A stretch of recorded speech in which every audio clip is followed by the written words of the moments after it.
Welcome to lecture 47 of BMS 300. So today we are going to continue with part 2 of the digestive system, and before we get started I'd like to begin with an overview of what we'll be discussing.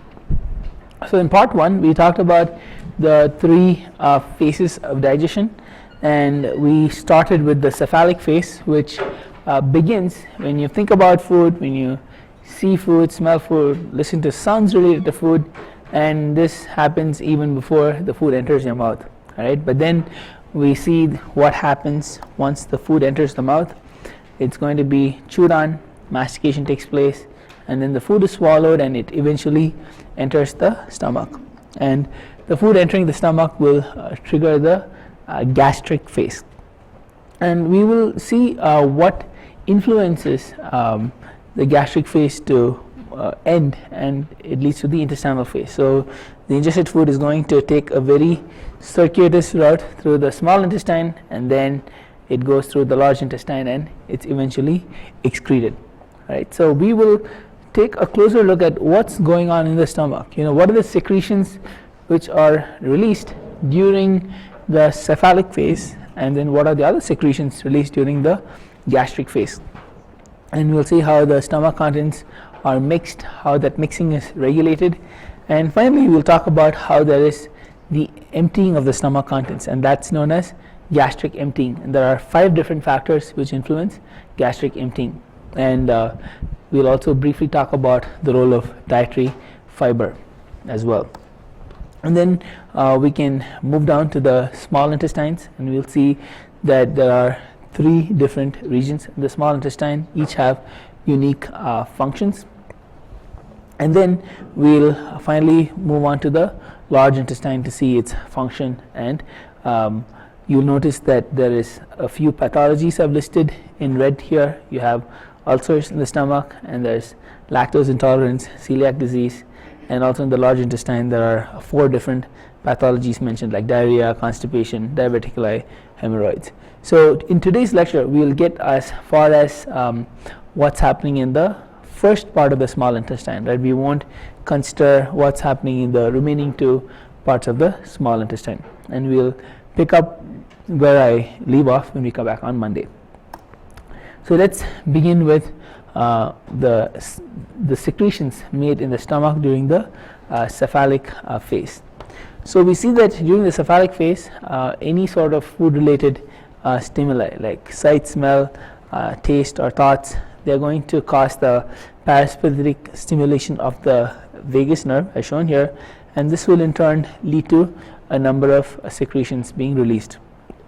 So the first one is mucus, which will coat the walls of the stomach, and that's going to protect the stomach from what comes next, and that is the hydrochloric acid.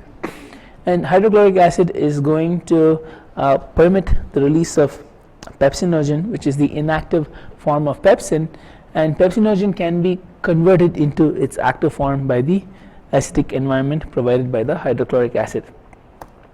There is also a hormone known as ghrelin, which is released by the stomach, and this is a hormone regulating hunger. So when the stomach is empty, the ghrelin levels are high, but as the stomach gets full, the ghrelin levels will drop. And finally you have the release of gastrin, and we understand the importance of gastrin when we talk about what's going on in the gastric phase. And so if you notice this picture here, the stomach is empty, but the next picture shows you when the stomach is full of the ingested food. And so the gastric phase begins with the arrival of food in the stomach, and as the food keeps accumulating in the stomach, we see that the stomach walls are going to stretch, and this distension is going to activate the stretch receptors, right? And in response to these stretch receptors being activated, there is some neural stimulation taking place as indicated by the red lines and the arrows. So notice that the stretch receptors are going to act on the cells which release the mucus, pepsinogen, hydrochloric acid, and we see that whatever was released during the cephalic phase is now going to be released at a greater level. Notice also the gastrin levels are being increased because it's acting on the respective cells. And gastrin is a hormone, so notice what gastrin does, and its impact is shown by these green lines indicating the hormonal stimulation by gastrin. So gastrin is going to do a couple of things. First, it acts on the cells releasing pepsinogen and also the cells releasing hydrochloric acid. And if you have high levels of pepsinogen and hydrochloric acid, that will lead to increased protein digestion because the pepsinogen is going to be converted into pepsin by the acidic environment, and that is how gastrin will lead to an increased protein digestion. Is that clear, folks? All right. We also find that gastrin, as shown here by this long arrow, it's going to trigger these mixing waves, right? And the purpose of these mixing waves, which are powerful contractions, is to mix the stomach contents and to increase the efficiency of the chemical digestion. It also leads to the gastric motility, and this is just referring to the contractions which cause the stomach contents to be moved along the digestive tract. So these are the three main functions of gastrin. Now we also find that there are other enzymes being released as well. One example of that is the gastric lipase, and we talked about salivary lipase, which breaks down fats in the oral cavity. But we find that the salivary lipase will be inactivated in the acidic content of the stomach because that salivary lipase will function at a much higher pH, and as the pH drops low, it will be inactivated. And so there is a necessity for the gastric lipase, which can function in an acidic environment, to be released, right, so that fat digestion can continue in the stomach as well. Notice that there is also a factor known as the intrinsic factor, and this is a glycoprotein which is also released by the stomach, and this glycoprotein will act down in the small intestine to help with the absorption of the B12 vitamin, right? Vitamin B12 absorption is possible because this intrinsic factor binds to vitamin B12. And we won't get into the details of this, but you will learn more if you take a nutrition course. You'll see that this that those who have like a stomach surgery, right, to maybe decrease the size of the stomach to lead to weight loss, it's found that in such individuals the level of intrinsic factor production decreases, and they have a risk for vitamin B12 deficiency, right? So they need to take the appropriate steps to prevent that. So that's all I have to say regarding the gastric secretions during the gastric phase, right? This is listing all of them. I want to just add a couple more details about the function of the hydrochloric acid in the stomach. So we see that the acidic environment is necessary for the cells which release pepsinogen, and I already told you that pepsinogen is converted into pepsin by the acidic environment. Next, we find that most of the microorganisms in the ingested food will also be killed by the acidic environment in the stomach. And we find that the acidic environment can also denature proteins, and what we mean by denaturation is that the shape of the proteins is changed because they are going to be unfolded, and this unfolding will definitely affect the functionality of the proteins, but we see that these unfolded proteins can be more easily acted on by the enzymes which break down the proteins as well. If you remember the video I showed you at the beginning of the semester of how they could have a chicken develop in an incubator, right? But I told you that if the temperature of the incubator went up beyond a certain point, that would denature the proteins in the embryo, and that can lead to maybe having breakfast in lab rather than a live chicken. So we see that denaturation of proteins will affect the protein structure and the function of those proteins as well.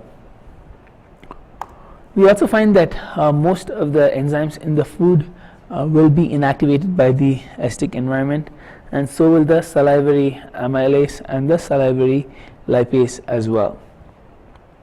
And finally, the acidic environment can help break down the the cell wall of plants, which can be pretty tough, and also the connective tissue, which is found in the meat which we eat. Right, so these are the various things I have to say about the function of hydrochloric acid. So now let's talk about how the stomach contents will be emptied, right? And we see that there are 5 determinants of gastric emptying, and the first one is volume, right? So as the stomach volume is increasing, it's going to increase the rate of gastric emptying. So as the stomach contents is increasing, as shown in this picture, notice that these arrows show how the stomach is distending, and the dotted lines will show the end point of where the distension ends. And as the volume increases, there will be the activation of stretch receptors which line the wall of the stomach, and that will in turn increase the intragastric pressure, right? And as the intragastric pressure increases, it will lead to the rate of gastric emptying increasing as well. So among the 5 factors which we discussed, volume is the only one which is going to be directly proportional to the rate of gastric emptying. As you increase the volume, the rate of gastric emptying increases. Now the remaining 4 which we discussed, as they go up, the rate of gastric emptying will slow down. Okay, so let's consider the remaining 4. So the second one we consider is an increase in the osmotic pressure, right? So we find that whenever there's an increase in the osmolality of the stomach contents, that will decrease the rate of emptying. So what could be an example of foods which increase the osmotic pressure? So if you were to eat let's say salty foods like chips, right, it's going to make the stomach contents hypertonic in comparison to the blood plasma, right? If you eat something very salty, it makes the stomach contents more hypertonic, and if the stomach contents are hypertonic, it's going to cause the secretions from the surrounding tissues to flow into the stomach, right? So we find that water will be drawn in from the surrounding tissues and blood vessels. So if more water is drawn in, it's going to dilute the stomach contents, right? And this dilution is going to continue until this difference in osmotic pressure due to the salty stomach contents is offset. So I repeat, this dilution will continue until this difference in osmotic pressure is offset. And so this is going to take time, right? For this difference to be offset, it's going to take time for the water to flow in, and so that is why the rate of gastric emptying is decreased when you have an increase in osmotic pressure. Does this make sense, folks? This is a pretty important concept because it also helps to explain the other factors of gastric emptying as well. Is this clear? How increased osmotic pressure can delay gastric emptying? Okay. So now let's talk about nutrient density, right? So we find that increase in nutrient density will also decrease the rate of gastric emptying. Now there are different types of macronutrients, right? You have carbohydrates, proteins, fats, and depending on the type of macronutrient, this rate of gastric emptying will be slowed by different mechanisms. So depending on the type of macronutrient, a different mechanism will be used for slowing the rate of gastric emptying. So the first one we consider is carbohydrates, right? And carbohydrates, they can also exert an osmotic pressure, just like how if we talked about high foods in high salt content, carbohydrates can also change the osmotic pressure, and we find that this change in osmotic pressure is detected by osmoreceptors which are found in the duodenum, right? So the small intestine has got 3 parts, and the first part which you encounter from the stomach is the duodenum, and in the duodenum there are these osmoreceptors which can detect the presence of carbohydrates. And so again, to offset this osmotic pressure, you'll have to wait for water to move into the stomach contents, and that can delay the rate of gastric emptying. Similar mechanism as I mentioned before. Now in the case of fats and proteins, a different mechanism is involved. So when fats and proteins are detected in the stomach contents, we find that the duodenum is going to release a hormone known as cholecystokinin or CCK. All right, and what CCK does is it can do a number of things. It actually does 4 different things.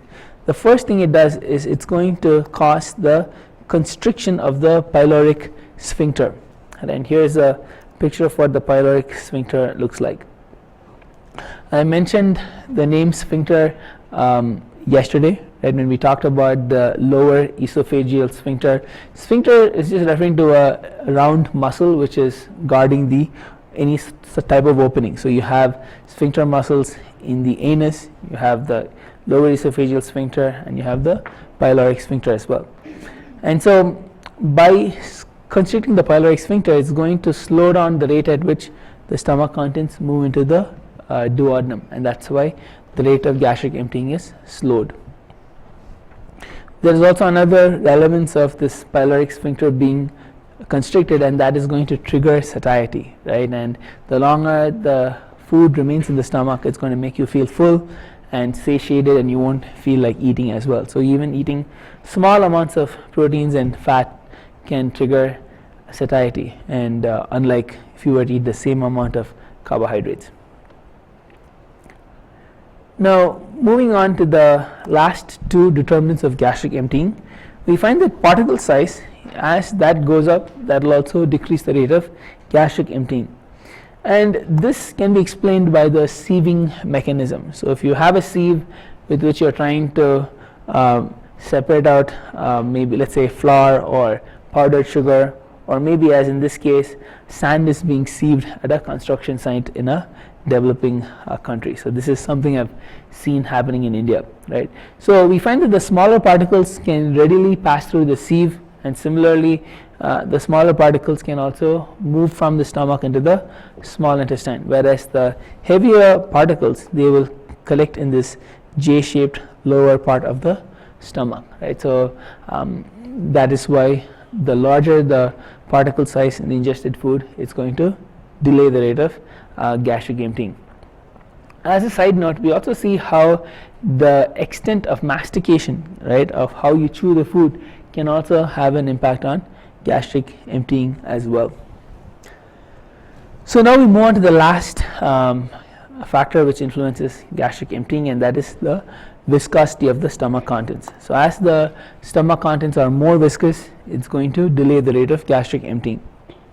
And we find that one of the foods which makes the stomach contents viscous is the presence of soluble fiber, right? So we say that if a solution is viscous, it's very thick, and then let's say you dilute it by adding more water, we say it becomes less viscous. Similarly, the stomach contents need to become less viscous before gastric emptying can happen. And to decrease the viscosity, it's going to take time for the fluids to move from the surrounding tissues into the stomach content, and that's why a high viscosity will delay the rate of gastric emptying, right? Is that clear, folks? So same principle is applied as I explained in the osmotic pressure, delaying the rate of gastric emptying.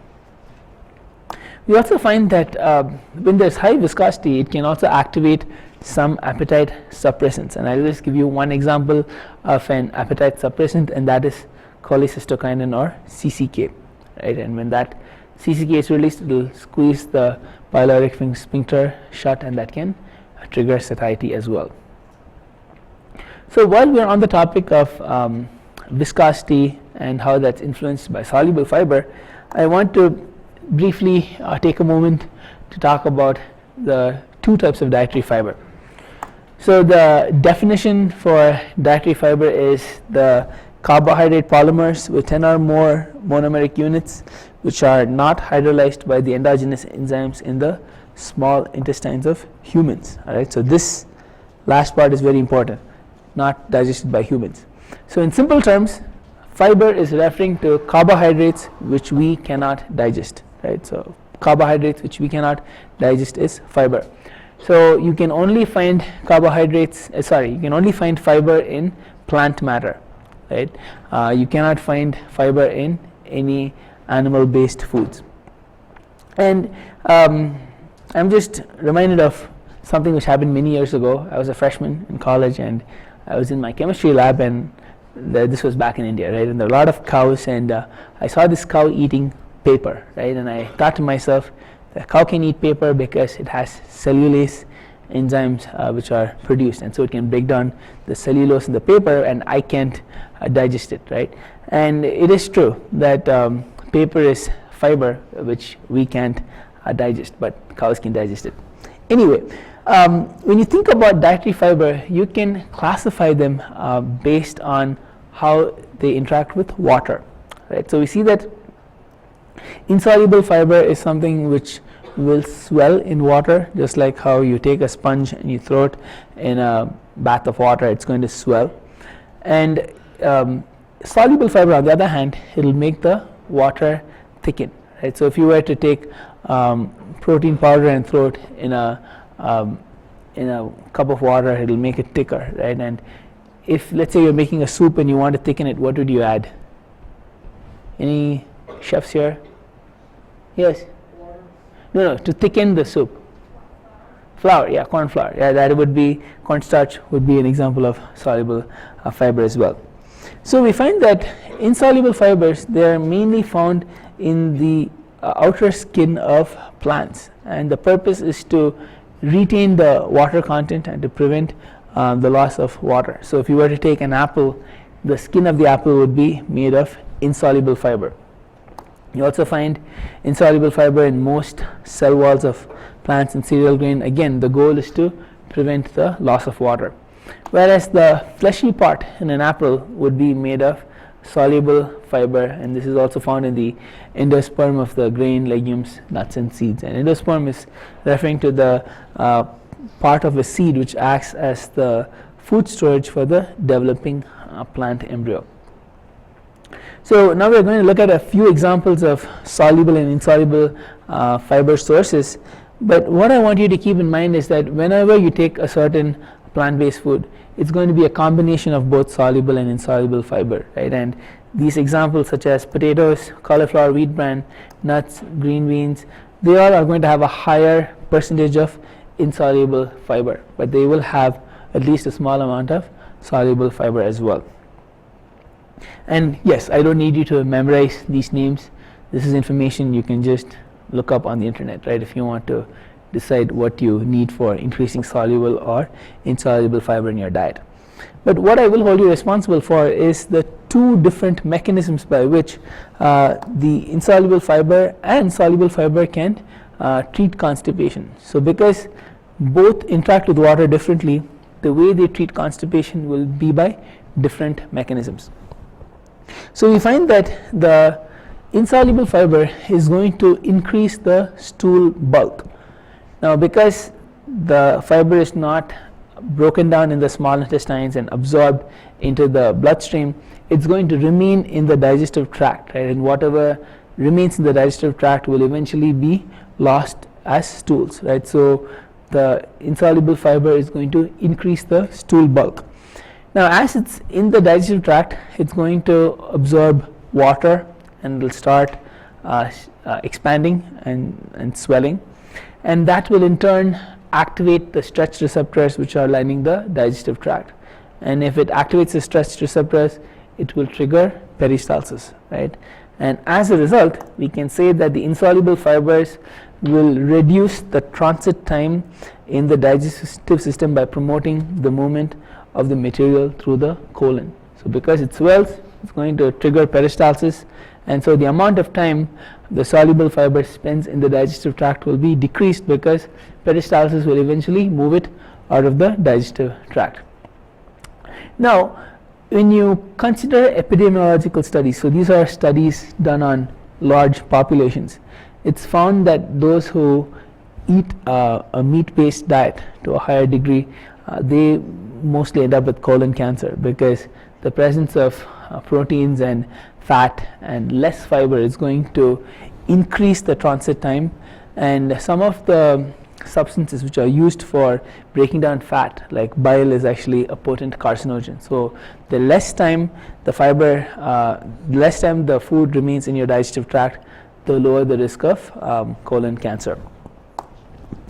We also find that while the fiber cannot be digested in the small intestine, it's going to it can be broken down by the bacteria in the large intestine. So the colonic bacteria can break down the fiber into short chain fatty acids, and these short chain fatty acids, they are going to dilute potential carcinogens, right? And if they dilute it, then that can also decrease the risk of colon cancer as well. Okay, so these are examples of how the soluble fiber is going to help our health by decreasing the risk of constipation and by decreasing the risk of cancer as well. So now we will move on from insoluble fiber sources to the soluble fiber sources. So examples are psyllium, barley, oats, carrots, peas, apples, and also citrus fruits. And I told you that this mainly has a lot of soluble fiber. There also is some amount of insoluble fiber in these foods as well. So I want to first start by telling you how soluble fiber can also decrease the risk of constipation, but it uses a different mechanism. So we see that the stomach content viscosity is going to increase when there is more soluble fiber in the diet, and that is going to delay gastric emptying because it's going to take a while for the water to flow in from the surrounding tissue to make the stomach contents less viscous. And so if there is more water being drawn in, that means that the stools will eventually get softer, right? So we see that the insoluble fiber is going to swell and trigger peristalsis, whereas soluble fiber will act as a stool softener. Okay, we also find that when there is a decrease in gastric emptying, it's going to lead to in the rate of gastric emptying, it lead to the increased satiety, right? And if there's increased satiety, it can also lead to potential weight loss, because if you're not hungry for a long time, you may not eat as much in a given day, and it can lead to potential weight loss as well. We also find that the soluble fiber can bind bile, right? And bile is made from cholesterol, right? And we'll talk about how bile can play a role in fat metabolism as well. And so if the bile is bound by the fiber, that bile can be reabsorbed back into the bloodstream, and it will be lost in the feces. And as a result, the body will make more bile from the cholesterol stores, thereby decreasing the overall cholesterol levels in the body. So that makes sense, how cholesterol levels can be decreased by having fiber in the diet. Okay.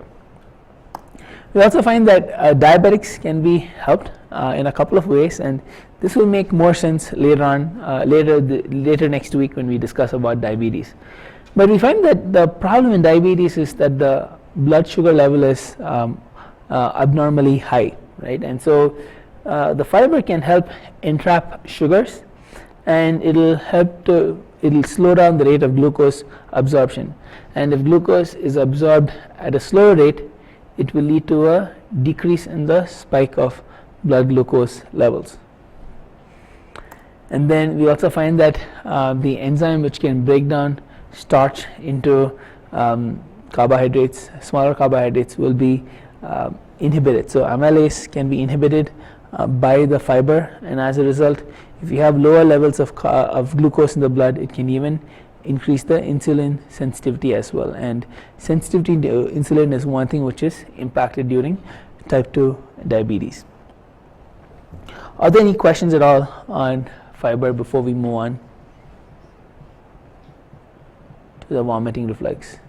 Okay, if there are no more questions, we see that the stomach can detect if there is any toxins or poisons in the food which we ingest. And in such cases, if there is any irritation occurring in the upper gastrointestinal tract, that can trigger the vomiting reflex.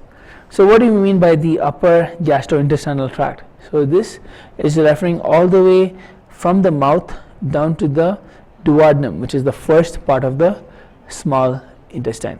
All right, and so we find that these sensations, they are going to be relayed by the vagus nerve to the vomiting center in the brain, and this is going to be in the medulla oblongata, right?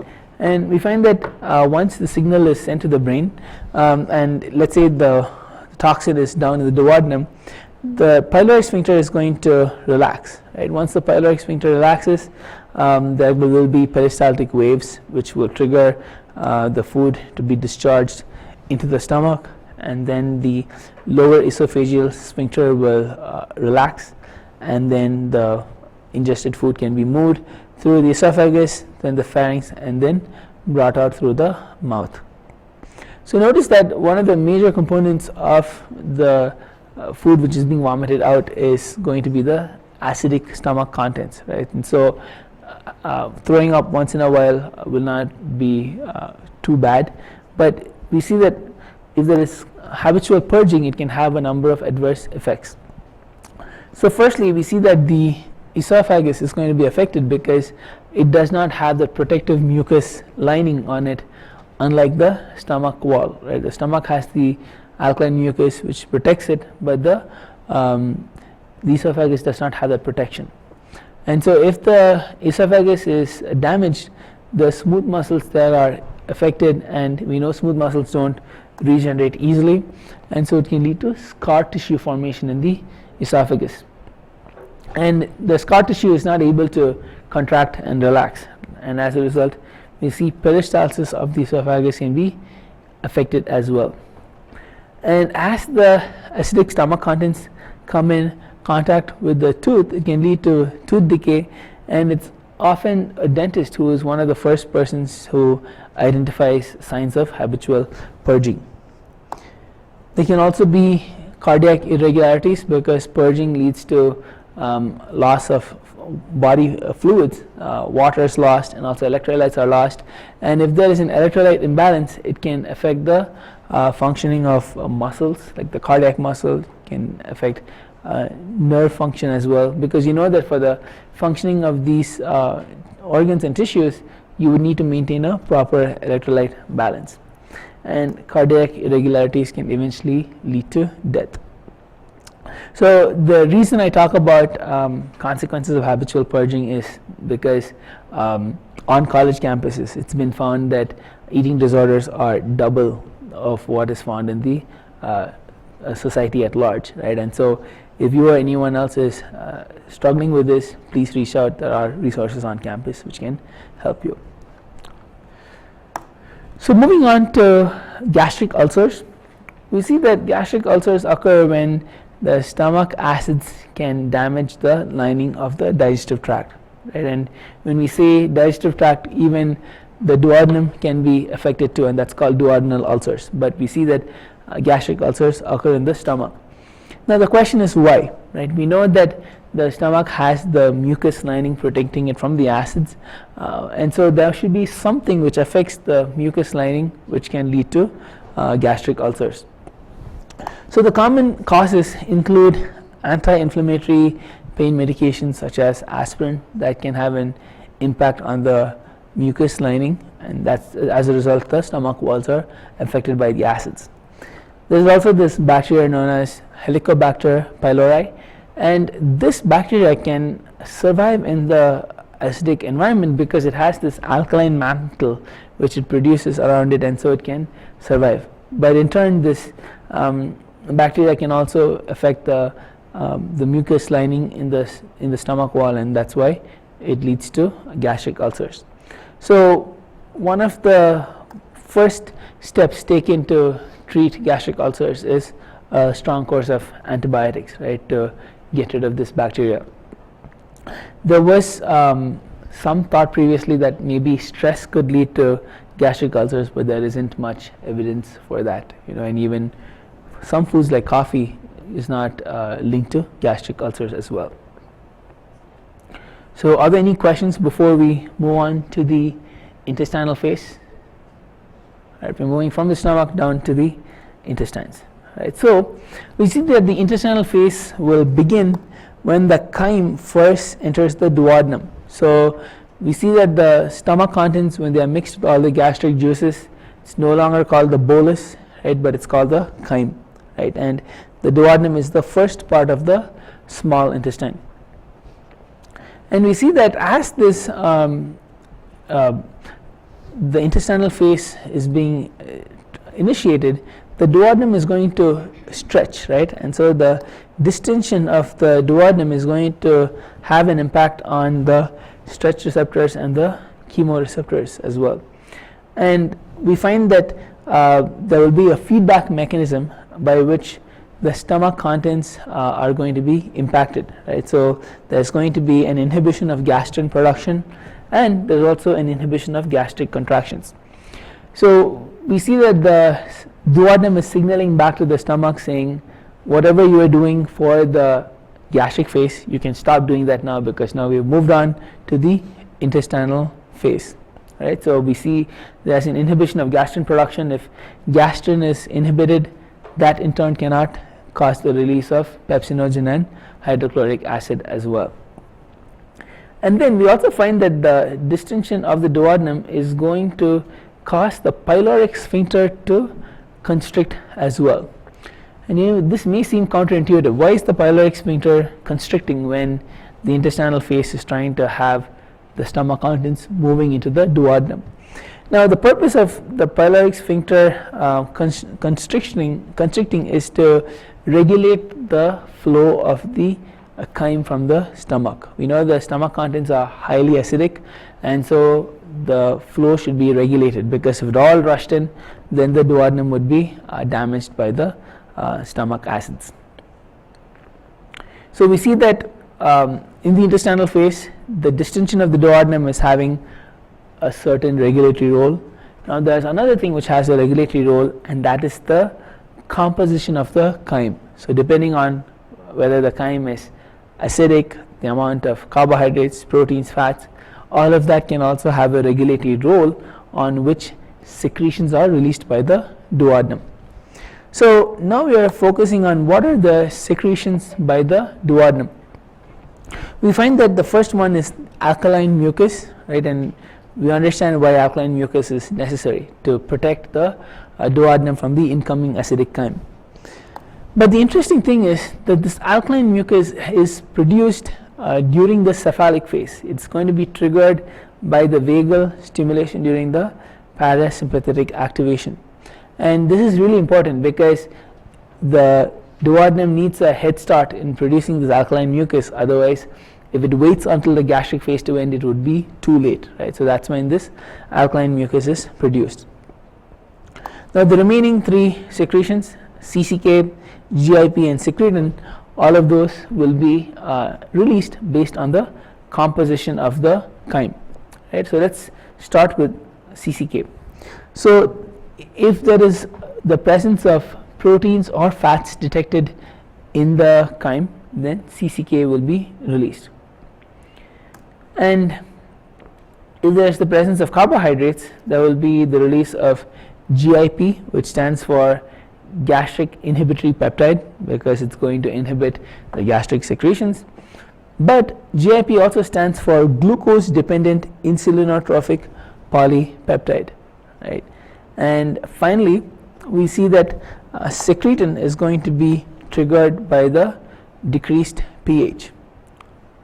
And you can see that whatever is triggering the release of either CCK, GIP or secretin, whatever is triggering it is going to be impacted by the hormone which is released. Let me explain.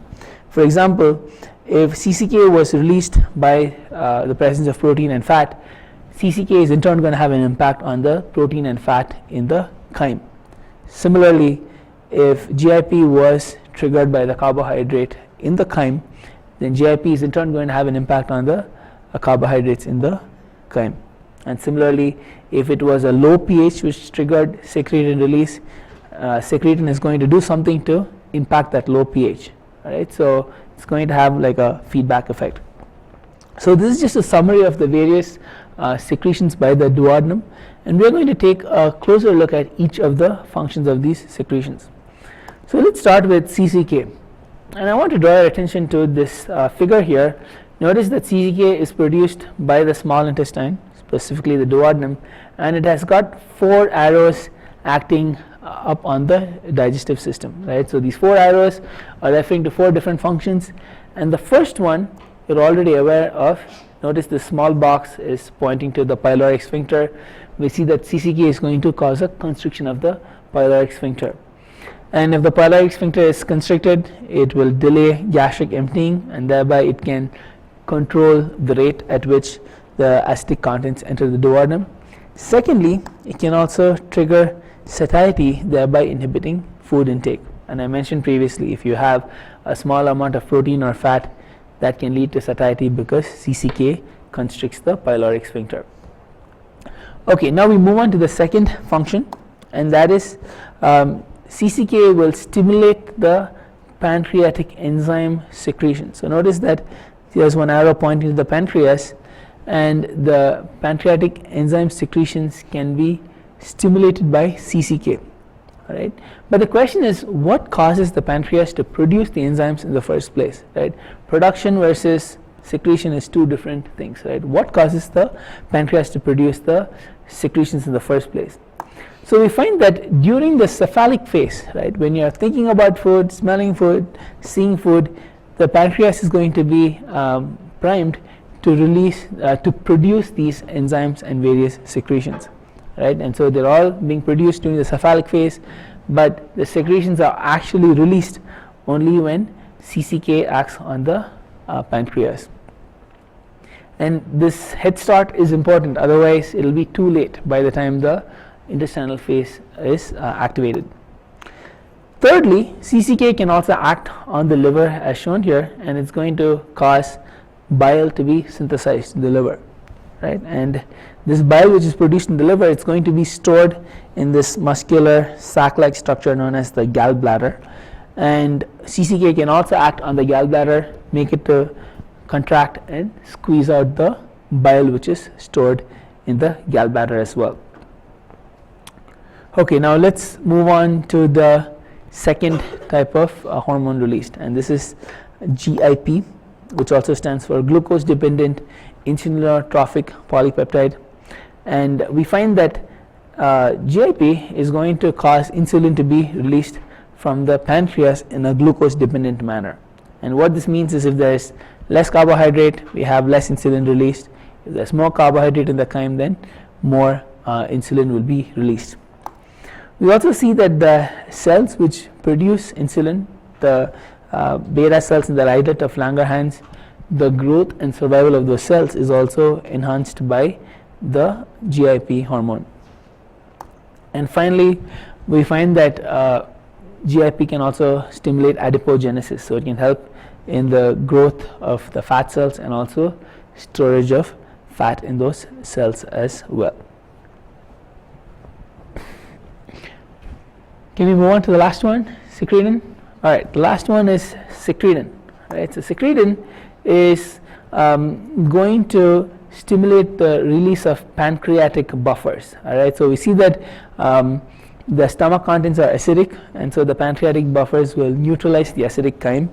And by neutralizing the acidic chyme, it's going to accomplish two things. Right, first one, it's going to protect the duodenum, right, from being damaged. And also it's going to even increase the mucus secretions in the duodenum. We know that the alkaline mucus is produced in the cephalic phase, but secretin also increases the mucus secretion, right? So in addition to protecting the duodenum, the second purpose of these alkaline buffers is to provide a neutral pH in the duodenum, and this neutral pH is very important for the functionality of the pancreatic amylase and lipase. We know that the salivary amylase and lipase will function in a close to neutral environment, and similarly the pancreatic enzymes also need a neutral environment, and that environment is provided by the pancreatic buffers. So I've thrown a lot of information at you, all right, and I want to summarize all of that by using this flow chart, all right. And I think being able to draw this flowchart from memory is very essential to answer the questions based on these concepts. All right, so if you need to write it out 5 or 10 times, please do it, but being able to draw it from memory will help you answer the questions. So we see that the small intestine is shown here, and this is referring to the duodenum specifically. All right, and let's see what are the three different hormones released by the small intestine in response to the contents of the chyme. So when there is a low pH, that's going to lead to the release of secretin, but if there are carbohydrates in the chyme, GIP is released accordingly, and if there are lipids or proteins in the chyme, CCK is released. All right, and we'll see what each of these will do. Now, all three hormones, they will in turn act on the stomach to inhibit the gastric secretions. Right? They'll have a feedback effect to inhibit gastric secretions. Now, GIP, as I mentioned, is going to trigger the release of insulin, and we see that insulin in turn will lead to the glucose and fats moving into the cells, but GIP also will lead to fat synthesis and storage as well. CCK, on the other hand, it's got 4 different functions. It's going to first act on the liver to increase bile synthesis, and this plays a role in fat breakdown. I noticed that it was the presence of lipids which led to the CCK release in the first place. And CCK can also act on the gallbladder, cause it to constrict and release the bile, and bile also plays a role in fat breakdown. CCK can also act on the pancreas to release a number of digestive enzymes. There are proteases, amylases, lipases, and notice that proteases can help break down the proteins which were in the chyme, and the lipases can also break down the lipids which were in the chyme. And the last function of CCK is that it's going to act on the pyloric sphincter to cause its constriction. And finally, secretin is also acting on the pancreas, and that makes it release the buffers. Right? So it's a mixture of bicarbonate and water, and that can both neutralize the acidic chyme, and it makes the environment suitable for all of these pancreatic enzymes to function as well. So let's take a closer look at what are these enzymes and their functions which are released by the pancreas. So we find that pancreatic alpha amylase will help to break down starch into shorter polysaccharides as shown here, and it's interesting to see that this alpha amylase is almost identical to the salivary amylase. And there are also proteases which will break down proteins into smaller amino acids so that they can be absorbed further down in the small intestine. And pancreatic lipase is going to break lipids into free fatty acids and glycerol as well. And nucleases will break down DNA and RNA.